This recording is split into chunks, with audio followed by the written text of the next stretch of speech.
এটি অবশ্যই পূর্ব পরিকল্পিত একটি হত্যার উদ্দেশ্যে করা হামলা।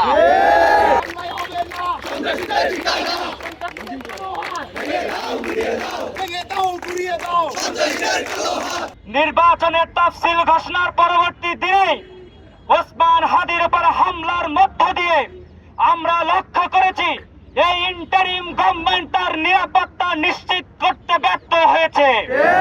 আমরা ওসমান হাদির পাশে আছি, ইন্টারিম গভর্নমেন্ট প্রতি দাবি আদায় করছি। ওসমান হাদির উপর যে হামলা হয়েছে সেই হামলাকারীদের উপর আপনারা দ্রুত বিচারের ব্যবস্থা করুন। গুম খুন এগুলো খুবই সাধারণ ঘটনা ছিল। আমরা 24শে জুলাই আন্দোলন দেখেছি, যে জুলাই আন্দোলনের অন্যতম কারণ ছিল আমাদের স্বাধীনতা ফিরিয়ে আনা, সত্যিকার অর্থে স্বাধীনতা ফিরিয়ে আনা।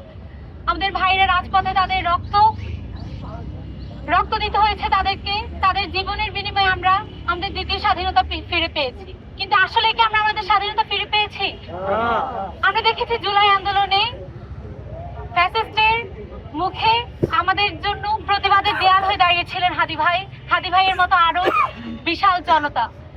কিন্তু আজ আমরা দেখেছি যখন হাদি ভাই আমাদের জন্য আমাদের দ্বিতীয় স্বাধীনতার যে প্রকৃত অর্থ তা জাতির সামনে তুলে ধরতে তিনি নির্বাচনে প্রার্থিতা করবেন।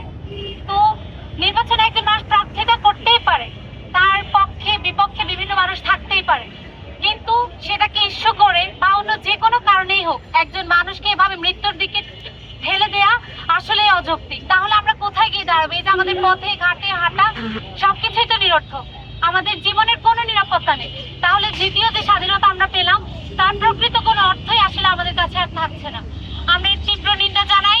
আমরা চাই এর সুষ্ঠু বিচার হোক, যেই খুনি হোক, যেই আক্রমণ চালিয়েছে তার সুষ্ঠু বিচার হোক, সে যে দলেরই হোক, যে মতেরই হোক, তার সুষ্ঠু বিচার আমরা চাই এবং আমরা সেই বিচার নিশ্চিত করব ইনশাআল্লাহ। এটি অবশ্যই পূর্ব পরিকল্পিত একটি হত্যার উদ্দেশ্যে করা হামলা। এই হামলার দায় বর্তমান ইন্টারিম গভর্নমেন্টকে নিতে হবে। জুলাই বিপ্লবের পরে আমাদের ছাত্র জনতার অন্যতম দাবি ছিল স্বৈরাচারী আওয়ামী লীগ এবং তাদের খুনিদের বিচার নিশ্চিত করা। কিন্তু আমরা দেখতে পেয়েছি তারা এখন পর্যন্ত দৃশ্যমান কোন সন্ত্রাসীর রায় কার্যকর করতে পারে না। শুধুমাত্র তারা কয়েকজনকে দেখানোর জন্য গ্রেফতার করেছে, কিন্তু কারোর বিচার এখনো নিশ্চিত করতে পারে নাই। যদি তারা এই ধরনের কর্মকাণ্ড এখনো অব্যাহত রাখে, যদি আমাদের প্রশাসন এখনো আওয়ামী লীগের বিরুদ্ধে নীরব থাকে, তাহলে কখনোই এই দেশে একটি সুষ্ঠু অবাধ নির্বাচন বাস্তবায়ন করা সম্ভব হবে না। আমরা দেখতে পাচ্ছি একটা পক্ষ জাতীয় সংসদ নির্বাচনকে বানচাল করার লক্ষ্যে বাংলাদেশের বিভিন্ন প্রান্তে অস্থিতিশীল পরিস্থিতি তৈরি করার চেষ্টা করছে। একটা অভ্যুত্থান পরবর্তী বাংলাদেশে এইভাবে দিনে দুপুরে একজন রাজনৈতিক নেতার উপর এভাবে গুলি চালানো সম্ভব? আমরা দেখেছি, আপনারা ফেসবুকে দেখেছেন যে সরাসরি মাথায় আঘাত করে আমাদের জুলাই অভ্যুত্থানেরই সহযোদ্ধা ওসমান হাদি ভাইয়ের ওপর কিভাবে এই আক্রমণ চালানো হয়েছে। বন্ধুগণ, আমরা বলতে চাই যে অন্তর্বর্তী সরকার গতকালই নির্বাচনের তফসিল ঘোষণা করেছেন, কিন্তু যে সংস্কারের কথা তারা বলেছিলেন, যে বিচারের কথা তারা বলেছিলেন, সেটা কার্যকর করতে না পারার কারণে আজকে এরকম সমস্যা হয়েছে। আমরা এটা স্পষ্ট বলতে চাই, জুলাই অভ্যুত্থান হয়েছিল বিভিন্ন দল মত এবং বিভিন্ন ভিন্ন ভিন্ন জাতির মানুষের সমন্বয়ে।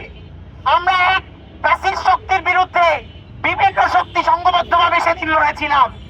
আজকে হাদি ভাইয়ের সাথে যদি আমি মুখোমুখি দাঁড়াতাম, আমাদের 101টা বিষয় বিতর্ক হতো, 101টা বিষয় আমাদের মতনৈক্য হতো, কিন্তু তারপরও তার জীবনকে এভাবে হুমকির মুখে ঠেলে দিলে আমি সবার আগে গিয়ে সেখানে দেয়াল হয়ে দাঁড়াবো। বন্ধুগণ, এটাই জুলাই অভ্যুত্থানের স্পিরিট, যে ভিন্ন মত থাকবে কিন্তু ভিন্ন মতের প্রতি সহনশীলতা থাকবে।